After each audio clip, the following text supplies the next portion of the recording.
welcome back. The snow has finally stopped. The sun is out.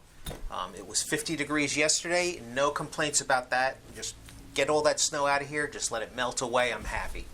So now we're in the season of Lent, and as many of you know from Mardi Gras, Lent is the season in which leads up to Easter, and the Catholic Church encourages us to give up something we really love.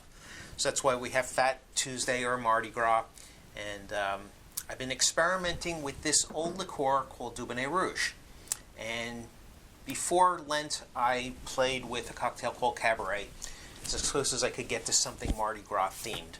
But whenever I come across a recipe that includes a particular liquor that I've never really played with, I make sure I find about half a dozen recipes that I know I'm going to enjoy before I go out and spend money on a whole bottle of it, because, I don't want to have just 2 drinks and then just let the bottle sit there forever. If you wanted it to be sweet vermouth for your Manhattans, for your Toronto cocktail, for your Negronis, but this bottle is twice the size. It's $1 less, so it's about $13, and it lasts a lot longer than sweet vermouth. Keep it in the fridge.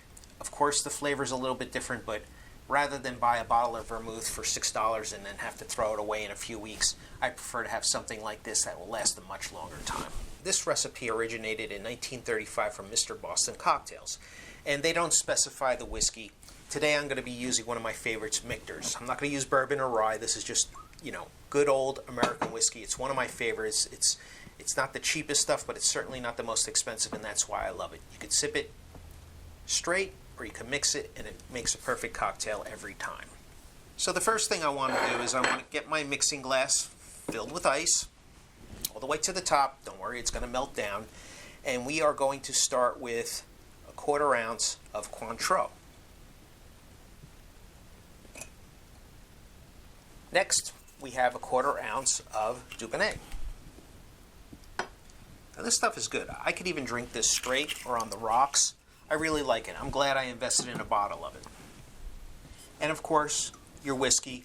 I'm using Michter's today. It's one of my favorites. The original calls for anywhere from 1.5 ounces to 2 ounces of whiskey. The original recipe only calls for 1 ounce. I'm going to go with 1 3/4 ounces. Now this recipe doesn't specifically call for bitters, but since I'm using the orange curacao, I'm going to put a dash of orange bitters in there just because I think it elevates the cocktail. Just a couple of drops. These are my favorite, and those are double strengths, so you want to go easy with them. And we just stir.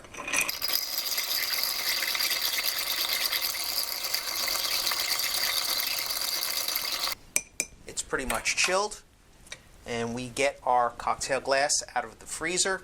And the reason why we keep these stemmed glasses in the freezer is because you typically don't add ice to a stemmed glass, and you lose the heat much faster, and you want that cocktail to be nice and cold.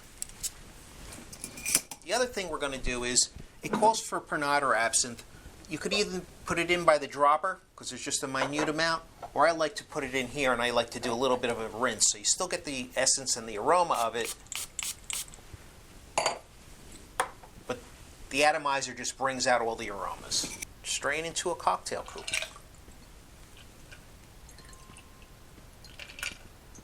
What better cocktail for Lent than the Temptation? Garnish with an orange rind.